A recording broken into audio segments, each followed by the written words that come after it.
Capítulo 11. As agressões. Para o espírita decidido, a tranquilidade de consciência ante o dever retamente cumprido é o melhor prêmio que ele pode oferecer a si mesmo. Era esse o estado que nos dominava enquanto estavam em curso as tarefas a que os problemas da família Soares nos convocaram e que, por mercê de Deus, fôramos honrados pela oportunidade de servir. Não poucas vezes nos surpreendíamos empolgados pelas evocações que, conquanto não tivessem toda a clareza que gostaríamos de experimentar, se nos apresentavam em painéis de recordação. Mesmo quando a memória registrava os fatos com as tintas sombrias de pesadelos, em que o receio assomava incontrolável, lembrávamos-nos do mestre inconfundível, do que lhe custara descer aos homens e experimentar sem queixa a convivência com as paixões humanas, suportando o fardo pesado das incompreensões dos que os cercavam, acostumados conforme viviam com as questiúnculas do imediatismo. O estoicismo do amor de Jesus dava-nos forças e coragem para prosseguir. Felicidade de viver entre os dois mundos que se interpenetram e cujas fronteiras mais não são do que uma fímbria divisória, um claro escuro de tênues colorações difíceis de definir e delimitar. Nesse sentido, e sob vários outros, o Espiritismo se nos apresenta como o roteiro de segurança para o equilíbrio do espírito do homem. Desfazendo as ilusões da matéria e vencendo as sombras transitórias que vedam as visões do mundo espiritual, apresenta-nos as causas reais de cujos efeitos, e somente neles, até agora, se há detido o pensamento da pesquisa tecnológica.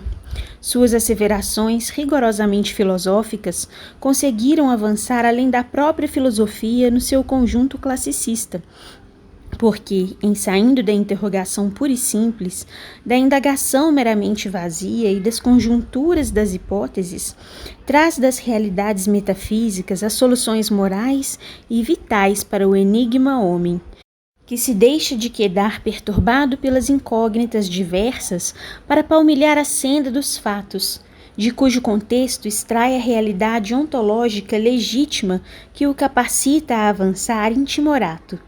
Embora circunstâncias, condições e climas morais sob cuja constrição evolute na direção do infinito. Sim, porque não são os homens apenas que realizam espontaneamente incursões no além-túmulo, mas, e principalmente, os vitoriosos da sepultura vencida que retornam, cantando a ressurreição da vida após a lama e a cinza do corpo, a repetirem incessantemente a lição imorredora do Cristo na manhã gloriosa do domingo, logo após a sua morte, como astro fulgurante, atestando desse modo a indestrutibilidade do espírito e, consequentemente, as sucessivas transformações da vida para atingir a sublimação. Religião do amor e da esperança, pábulo eucarístico pelo qual o homem pode comungar com a imortalidade, é o lenitivo para a saudade do desconforto ante a ausência dos seres amados que o túmulo arrebatou, mas não lhes conseguiu silenciar a voz.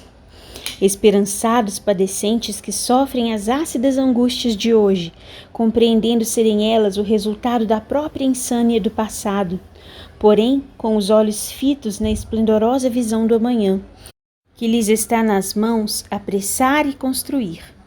Praia de paz, na qual repousam em dinâmica feliz os nautas aflitos e cansados do trânsito difícil no mar das lutas carnais. Santuário de refazimento através da prece edificante. Escola de almas que aprendem no estudo das suas informações preciosas e das suas lições insuperáveis a técnica de viver para fruírem a bênção de morrer nobremente. Hospital de refazimento para os trânsfugas do dever, que nele encontram o bálsamo para a chaga física, mental ou moral. Todavia, recebem a diretriz para amar e perdoar, a fim de serem perdoados e amados pelos que feriram e infelicitaram. Colo de mãe generosa é o amparo da orfandade, preparando-a para o porvir luminoso, já que ninguém é órfão do amor do Pai. Abrigo da velhice, portal que logo abrirá de par em par a aduana da imortalidade. Oficina de reeducação, onde a miséria desta ou daquela natureza encontra a experiência do trabalho modelador de caracteres a serviço das fortunas do amor. Traço de união entre a criatura e o Criador, religando-os e reaproximando-os, até que a plenitude da paz possa cantar em cada criatura, à semelhança do que o apóstolo das gentes afirmava: já não sou eu o que vivo, mas é o Cristo que vive em mim. Gálatas, capítulo 2, versículo 20. As altas responsabilidades consequentes do conhecimento do Espiritismo forjam homens verazes, cristãos legítimos. Neles não há campo para a coexistência pacífica do erro com a retidão, da mentira com a verdade, da dissimulação com a honestidade, da lealdade com a hipocrisia, da maledicência com a piedade fraternal, da ira com o amor. Compreendendo que ser espírita é traçar na própria conduta o comportamento do Cristo, a exemplo de todos aqueles que o seguiram, e consoante preceitua o eminente apóstolo Allan Kardec, o aprendiz da lição espírita é alguém em combate permanente pela própria transformação moral, elevação espiritual e renovação mental, com vistas à perfeição que a todos nos acena e espera. Sem dúvida, sentíamos a fragilidade das nossas fracas forças e buscávamos na prece o refúgio, e na meditação o refazimento, aurindo energias e vitalidade para atravessar bem os dias do trabalho superior no qual nos encontrávamos, e cujo êxito, em grande parte, dependia da contribuição que pudéssemos oferecer. Com muita propriedade se assevera que a insegurança de uma muralha está na pedra que se encontre mal colocada. Arrancada esta, mais fácil se faz conseguir se deslocar outra, e assim sucessivamente. Pairando sempre sobre todos nós o Espírito do Senhor, convinha-nos e nos convém não desfalecer na luta.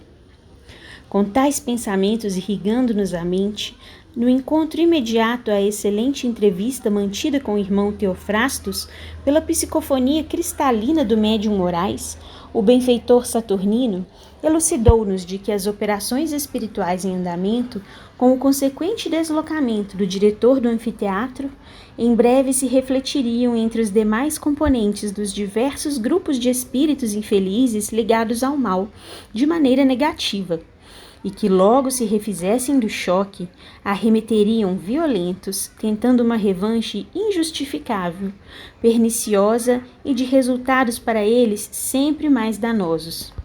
Convinha que nos mantivéssemos nos padrões do Cristo, para, resguardados, por nossa vez, resguardássemos os resultados superiores da empresa da luz.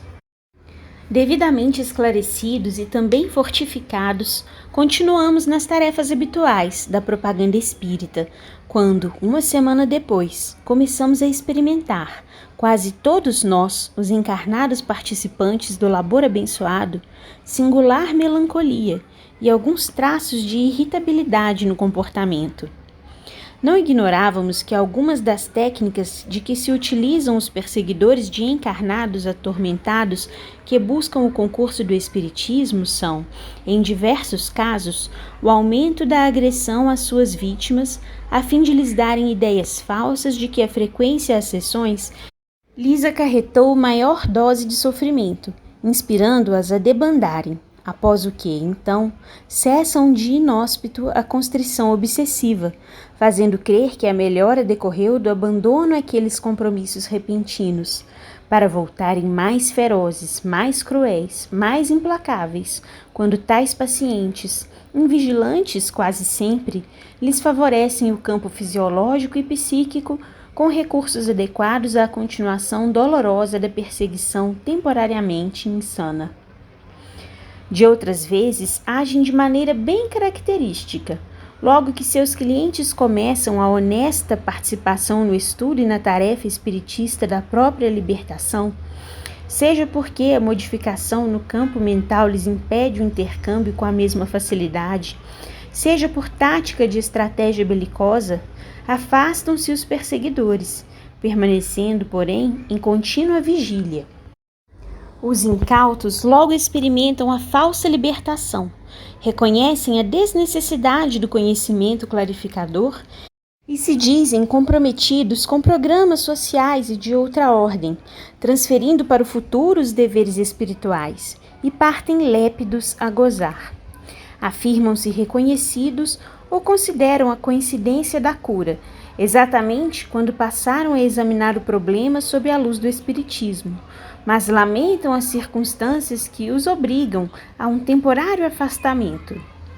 Quando a questão já lhes parece vencida, sem que as dívidas tenham sido necessariamente resgatadas, desde que nada fizeram por corresponder à confiança da vida, eis que os verdugos perseverantes que os seguem retornam vitoriosos e mais constringentes se fazem, com altas doses de fereza, sem que os obsidiados contem com qualquer recurso a seu favor, considerando que nada providenciaram para a hora da aflição e do desconforto. Não desconhecíamos que em todo o processo de desobsessão, se a vigilância, a oração e o jejum moral são condições essenciais, o otimismo e o bom humor não podem ser relegados para trás. Tristeza é nuvem nos olhos, e a irritabilidade é tóxico nos tecidos da paz. Contudo, experimentávamos certas sombras psíquicas, investindo insistentes, constantes. Convocados a uma reunião extraordinária, a palavra de Saturnino, sempre pronta e luminosa, veio em nosso socorro. Como tudo são lições, e a aprendizagem tem maior valor quando o aluno é coparticipante do ensinamento, nele atuando, o venerável benfeitor nos admoestou bondosamente, conclamando-nos a resistência contra o mal, do ensinamento evangélico e corroborando a advertência anterior de que as investidas da organização logo se fariam sentir, conforme era de esperar. Levantássemos o espírito e marchássemos irmanados de maneira a nos sustentarmos uns aos outros, repetindo ainda Cristianíssimo. Onde quer que se encontrem 2 ou 3 pessoas reunidas em meu nome, eu com elas estarei. Da inesquecível lição de Mateus, capítulo 18, versículo 20. A oração em conjunto, a reunião de pensamentos, consegue a bênção da fraternidade, e esta a do socorro recíproco. É muito fácil arrebentar-se uma vara isolada, mas não se pode fazer o mesmo a um feixe. A família Soares, completou o amoroso desencarnado, estava sendo convidada a novas aflições necessárias à própria evolução e a melhor entendimento das responsabilidades imortalistas.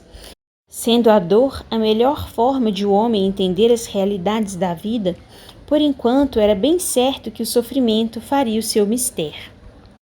Terminada a reunião, quando já nos recolhéramos ao lar, Petitinga chamou-nos ao telefone, convidando-nos a demandar o lar dos Soares, onde infeliz acontecimento transcorrera, e Dona Rosa, muito aflita, lhe solicitara urgente visita.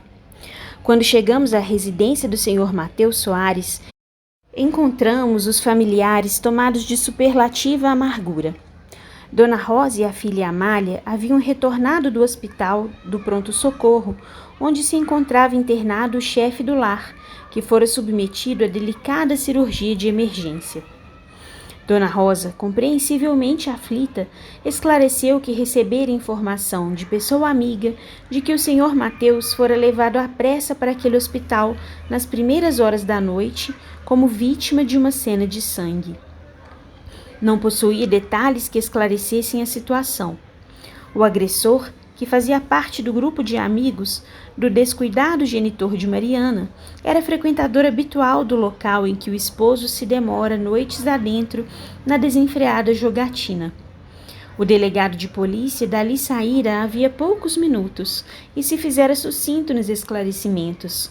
Dissera haver prendido o antagonista, que se apresentava alcoolizado e que ficaria retido até a abertura do necessário inquérito, enquanto o estado do Sr. Mateus, inspirando cuidados no hospital, se definia. Interrogado quanto às causas da agressão, o policial dissera que essas surgiram numa discussão de pequena monta, travada pelos dois. O senhor Mateus acusara o adversário de estar jogando com cartas marcadas e utilizando de processos desonestos, o que dera início à acalorada discussão, que redundou no intempestivo e lamentável golpe de punhal que o acusado aplicara certeiro, como se conduzido por mão poderosa que lhe acionasse as forças, considerando ser também um homem de quase 60 anos de idade.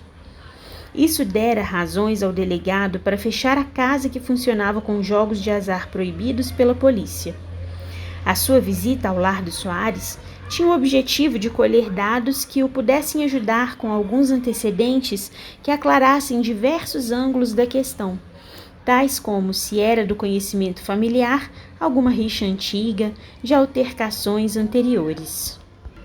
Surpreendida dolorosamente pela quase tragédia que ainda poderia colimar com a desencarnação do senhor Mateus, a nobre senhora se encontrava vencida por angustiante expectativa. Só no dia seguinte poderia visitar o esposo, agora em pós-operatório.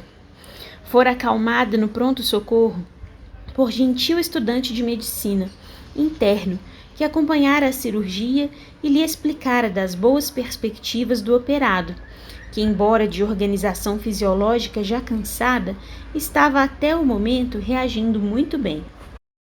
Recorria à Petitinga, rogando-lhe a inspiração e o auxílio, pois que, com a notícia que lhe chegara ao lar abruptamente, Mariana fora cometida de um choque nervoso cruel, e desde então estava inquieta, olhar desvairado, com sintomas que lhe pareciam alarmantes. Todos se encontravam assustados com o acontecimento da agressão ao genitor e preocupados com o estado da jovem. Conduzidos à peça em que se encontrava Mariana, bondosamente atendida por Amália, não tivemos dúvidas em verificar a presença de agressores espirituais interessados em criar pânico e perturbação na família aturdida. O ambiente psíquico traduzia a intoxicação violenta por fluidos de baixo teor vibratório, o que nos dava a impressão de um local asfixiante, abrasador e constringente. Muito sereno, Petitinga aproximou-se do leito em que a jovem se encontrava semi-desfalecida, muito pálida, e depois de alguns breves minutos de recolhimento profundo, tocou as têmporas da moça, chamando-a paternal. Mariana, minha filha, desperte. Procure reagir a esse estado que lhe pode ser de consequências maléficas. Não pôde continuar.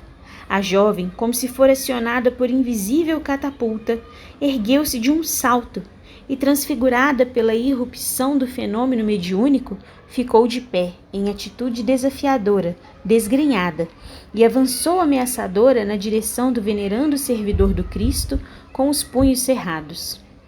Por um momento, tivemos a antevisão de um desforço físico inimaginável. Muito junto ao apóstolo espírita, estacou, e, atirando a cabeça para trás, estrugiu ruidosa e chocante gargalhada, em que revelava fúria e zombaria armazenadas, furiosamente libertadas. Petitinga, integérrimo, tranquilo, sem arredar-se do lugar, falou bondoso. Louvado seja nosso Senhor Jesus Cristo! Seja bem-vindo, meu irmão! Este, como qualquer momento, é sempre precioso instante de buscar a paz. Eis-nos que aqui estamos para tal, para ajudá-lo no que nos esteja ao alcance. Ajudar-me? Revidou o colérico. Não me parece que seja eu aquele que neste recinto necessita de ajuda nestas circunstâncias. Os senhores, no entanto, creio, precisam de urgente socorro, isto sim. Engana-se, meu amigo, estamos socorridos pela divina providência. Socorro esse que constatamos graças à sua presença entre nós. Presença esclarecedora, convincente, que nos traz o elo para entender os acontecimentos transcorridos nas últimas horas, envolvendo a família que nos agasalha no seu lar. Sim, sem dúvida, assentiu furioso. Aqui estamos obedecendo a ordens. Trata-se de um desforço justo e esperado, não? Certamente que os senhores deveriam estar aguardando a resposta dos nossos chefes à intromissão nefanda que realizaram em nossos programas. Ou acreditam que tudo continuaria a correr em águas de rios tranquilos? Não é da lei que toda ação produz uma reação equivalente? Portanto, não há por que esperar outra coisa. Estamos perfeitamente esclarecidos, apostrofou Petitinga. Ocorre, todavia, que a direção do ataque errou o alvo. Não somos nada, nós, as criaturas humanas. Espíritos em débito, caminhamos cansadamente pelos impositivos do ressarcimento difícil. Companheiros da dor, todos nós somos herdeiros do amor de nosso Pai, obedecendo às instruções que dimanam da vida abundante e que nos foram lecionadas por Jesus Cristo. Ele deveria ser-lhes a meta, e não nós outros, caminheiros sofridos como você próprio, marchando na busca dele. Nada queremos com ele, revidou com estridente desafio, em que expressões vulgares traduziam o estado primitivo de realizações morais do contendor. Nosso compromisso é com vocês e saberemos como revidar à altura a ousadia de que se revestem. Insistimos, no entanto, voltou a expor o doutrinador valoroso, em explicar que nos encontramos sob o comando do Cristo e que, na impossibilidade de você se dirigir a Ele, mas chegando-se até nós, indiretamente avança na sua direção. Conquanto às nossas limitações, problemas múltiplos e ausência de mérito, não estamos à margem dos auxílios da espiritualidade superior. Neste momento mesmo em que lhe falamos, já nos sentimos amparados suficientemente para interromper a entrevista de violência, porquanto nobre mensageiro do Senhor prontificou-se a assisti-lo e tranquilizá-lo, encaminhando-o, como do nosso desejo, a Jesus. Que petulância! Arremeteu desacisado. Assistir-me e tranquilizar-me? Melhor do que me encontro é impossível. Quanto aos senhores, sim, fazem-se necessários muitos auxílios para saírem da enrascada em que se envolveram. Tenham em mente que, representando a luz como pretendem, estamos dispostos à verificação. Mas a luz dimana do alto, conviu Petitinga, porque tudo nos vem do alto.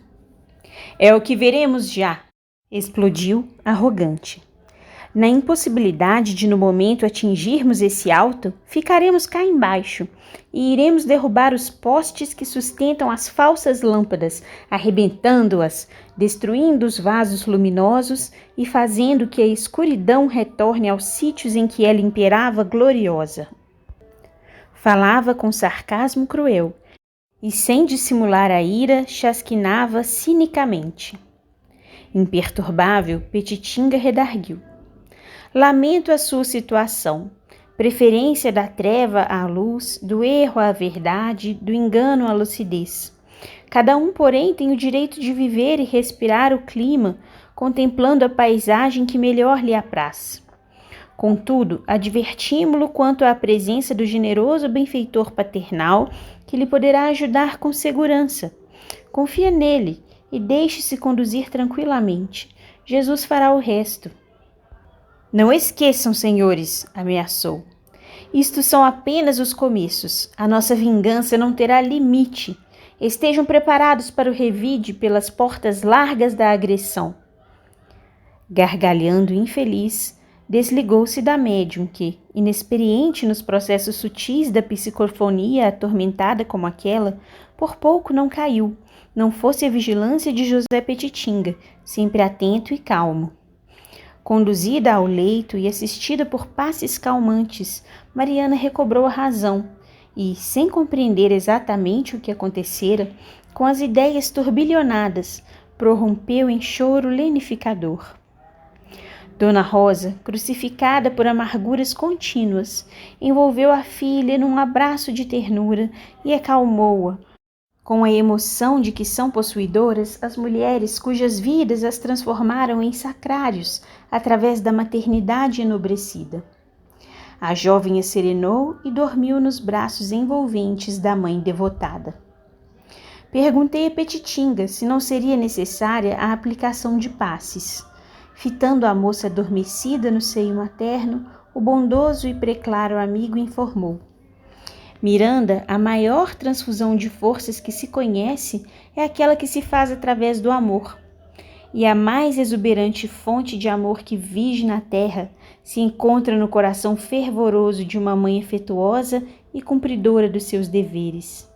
A menina Mariana dormirá tranquilamente, mesmo porque a presença dos mentores que nos assistem nesta casa afastou já os comensais da perturbação e fomentadores da desordem. Estejamos confiantes. Dona Rosa e Amália, sempre gentis, agradeceram comovidas e saímos. Petitinga prometeu retornar no dia imediato. A noite estava muito calma e escasseava o movimento nas ruas. Raros veículos passavam ruidosamente e o céu se encontrava bordado de diamantes estelares. Como sopravam ventos brandos que nos chegavam do mar a regular distância, resolvemos caminhar até o local da condução que nos separaria. Confesso, iniciei a conversação, que receei você fosse atingido por um golpe do nosso infeliz irmão. A ameaça, acompanhada do gesto ousado e fratricida, assustou-me. Sorriso espontâneo aflorou no amigo dileto. Após reflexionar um pouco, esclareceu-me. Miranda, a serviço de Jesus nada devemos temer. É claro que não nos devemos expor à temeridade, criando situações embaraçosas e perfeitamente desnecessárias. Não ignoramos que nossos irmãos maiores nos esclarecem e advertiram quanto às agressões de que seríamos vítimas. Ora, convém considerar que tais arremetidas já estão em curso. Experimentamos nós próprios os sinais constrangedores das influenciações negativas nos últimos dias, até que a palavra sábia do nosso instrutor nos alertasse para a questão. É natural, portanto, que esse estado de coisas fosse tomar corpo onde as possibilidades de êxito poderiam suceder melhor. Não que nos consideremos em condições superiores ao nosso próximo. Ocorre, no entanto, que na família Soares, os membros que não privam dos ideais elevados da vida são muitos, a iniciar pelo genitor da casa, que, vinculado a cerebrações infelizes desde há muito, prefere a situação insana em que se demora à comunhão libertadora que lhe tem sido acenada inúmeras vezes. Não crê você que o problema de Mariana deveria chamar-lhe a atenção? O drama de Marta, a outra filha, inquieta em conúbios de infelicidade, merecia exame?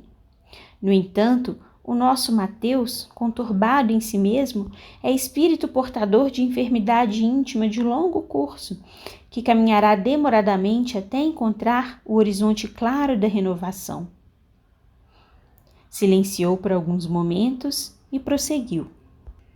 O campo, portanto, na família, é excelente para agressões de baixo teor espiritual e vibratório.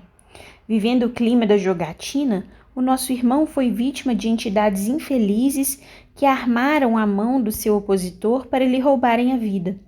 Assim, atingiriam a família em libertação da obsessão cruel de que padecem muitos dos seus membros, provocariam escândalo e esmagariam de dor a senhora Rosa, verdadeiro anjo de renúncia em clima de belicosidades. Depois nos atingiriam também, emocionalmente, prejudicando grandemente os labores dos nossos benfeitores espirituais.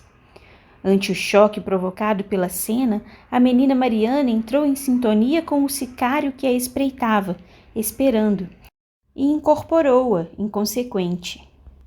Dando maior ênfase ao ensinamento, continuou. Como você não ignora, tudo está previsto. Merece considerar que o problema da desobsessão tem longo curso. O simples afastamento da entidade perseguidora não é fator de paz naquele que se lhe vinculava. Em processos obsessivos quais o de Mariana, há sempre uma mediunidade latente que oferece recursos de sintonia psíquica entre perseguidor e perseguido. Com o afastamento do primeiro, as possibilidades medianímicas do segundo se dilatam, sendo necessário educar, disciplinar, instruir o médium, para que este adquira os recursos que o capacitem à defesa própria, aos cuidados contra as ciladas bem urdidas de outros espíritos infelizes ou levianos. Enfim, que preparem o seareiro em potencial para o labor na gleba imensa do Cristo, na qual escasseiam, ainda agora, trabalhadores diligentes e devotados.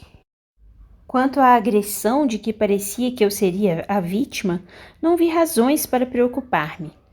Em tarefa do Cristo, conquanto às minhas imensas imperfeições, confio nele. Além disso, quando estamos a serviço da verdade, geramos e emitimos vibrações que nos defendem de todo o mal. Chegáramos ao local da despedida. Apertamo-nos as mãos e separamo-nos. No dia imediato, retornamos ao lar dos Soares à noite e fomos informados de que o chefe da família estava com excelentes possibilidades de recuperação, embora Dona Rosa, acabrunhada, se referisse ao estado espiritual e moral do esposo como dos mais lastimáveis. Dissera-lhe ele que logo recuperasse a saúde, saberia desforçar-se do agressor. Pouco se lidava com o que ocorresse consigo mesmo, mas lavaria em sangue o seu nome, a sua honra.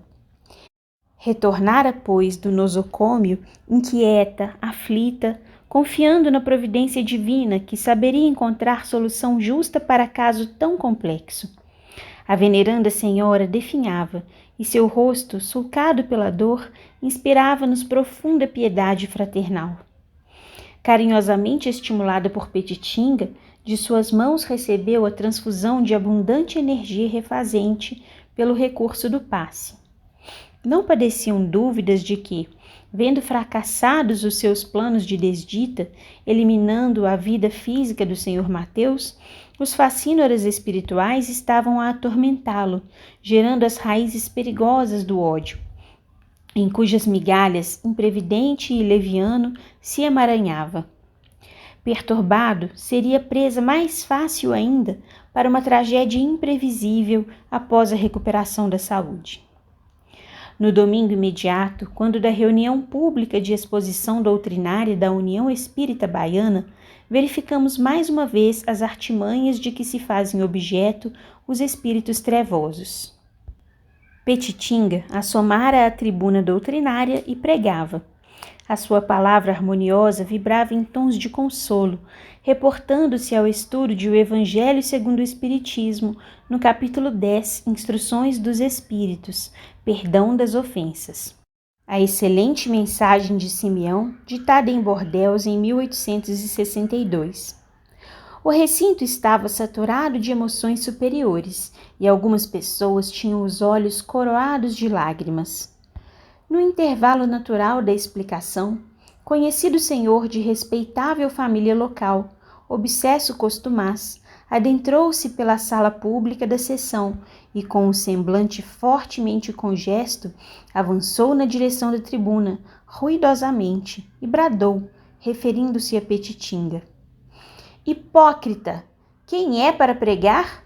Imperfeito como tu, como te atreves a falar da verdade e ensinar pureza, possuindo largas faixas de desequilíbrio íntimo que ocultas dos que te escutam? Dize! Todos fomos dominados por estranho constrangimento e um silêncio tumular se abateu sobre o auditório. Petitinga, empalidecendo, levantou os olhos claros e transparentes, fitou o arrogante obsessor que tomara a boca do atormentado cavalheiro e respondeu humilde: Tens toda a razão e eu o reconheço.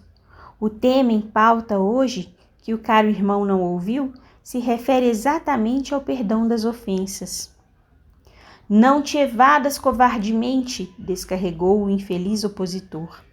Refiro-me às condições morais de que se devem revestir os que ensinam o que chamas a verdade e que te faltam. Desafio-te a que abandones a tribuna religiosa ou abandones a vida que levas. O assombro colocava-nos em estupor. Indubitavelmente, a entidade loquaz e enferma desejava criar condições de suspeição quanto à conduta ilibada, transparente e nobre do evangelizador, e o desafiava a um duelo verbal negativo e pernicioso. De fé inquebrantável, no entanto, e sereno, o lecionador da doutrina espírita, sem trair na voz as emoções que o visitavam, esclareceu, com tocante sentimento da mais pura humildade: Irmãos, o amigo espiritual tem toda razão, e não me posso furtar ao dever de necessários quão inadiáveis esclarecimentos. Ensinou o mestre que nos confessássemos uns aos outros, prática essa vigente entre os primeiros cristãos, e que o tempo esmaeceu e deturpou dolorosamente. Nunca me atrevi, nunca experimentei coragem para dizer aos companheiros sobre as minhas próprias dificuldades. Agora, utilizando-me do auxílio do irmão, que me faculta ensejo, digo da luta intensa que travo na alma para servir melhor ao Senhor, tentando cada dia aprimorar-me intimamente, lapidando grossas arestas e duras angulações negativas da minha personalidade enferma. Depois de ter conhecido Jesus, minha alma luta denodadamente contra o passado sombrio, nem sempre logrando êxito na ferrenha batalha de superação dos velhos padrões de ociosidade e crime em que viveu na imensa noite dos tempos. Abandonar, todavia, o arado, porque tenho as mãos impróprias, quando a erva má graça e escasseiam obreiros, não o farei nunca. Elegi, desde há muito, a desencarnação no grabato da aflição superlativa e do abandono total. Fiel, no entanto, à luta redentora que me facultava a doutrina de Jesus, à partida para o mundo da consciência livre, cercado de carinho e conforto, ternura e compreensão, longe, porém, do serviço libertador. Prefiro a condição de enfermo ajudando doentes a ser ocioso buscando a saúde para poder ajudar com eficiência, enquanto se desgastam corpos e almas ao relento da indiferença de muitos, que as minhas mãos calejadas podem socorrer. Miserabilidade socorrendo misérias maiores, a posição falsa daquele que recebeu o talento e o sepultou, conforme nos fala a parábola do Senhor. Embora imperfeito, deixo luzir minha alma quando contemplo a grande luz. Vasilhame imundo, aromatiza-me ao leve rócio do perfume da fé. Espírito infeliz, mas não infelicitado, banho-me na água lustral da esperança cristã. Perdoa-me, Senhor, na imperfeição em que me demoro, e ajuda-me na redenção que persigo. O auditório, compungido e emocionado, atendido por vibrações superiores, chorava comovido, e lágrimas transparentes adornavam a face do servidor do Cristo, rutilando singularmente naquela manhã de sol. Inesperadamente, o perturbador espiritual arrojou ao assoalho o seu instrumento e, dominado por crua emotividade, bradou: Perdoa-me tu. A tua humildade vence-me a braveza, velhinho bom. Deus meu, blasfemo, o ódio gratuito cega-me. Perdoa-me, velhinho bom, e ajuda-me com a tua humildade a encontrar-me a mim mesmo, infeliz que sou. Tudo mentira, mendacidade inditosa, a que me amarga os lábios. Ajuda-me, velhinho bom, na minha infelicidade. Petitinga desceu os degraus da tribuna, aproximou-se do sofredor e, falando-lhe bondosamente, envolveu o médium com gesto de carinho, convidando-o a sentar-se.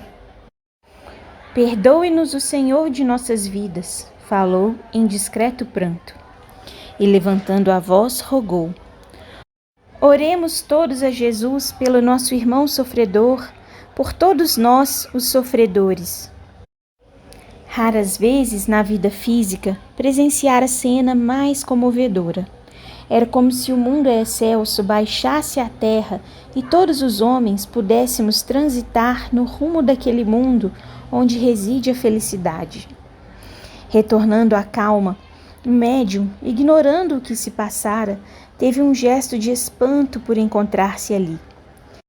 Esclarecido em poucas palavras pelo pregador, este retornou à tribuna e, como se nada houvera ocorrido, deu curso à preleção. À hora regulamentar, os trabalhos foram encerrados, enquanto a cidade lá fora, cheia de sons e músicas do dia e da faina dos homens, se deixava inundar da luz do sol. Fim do capítulo.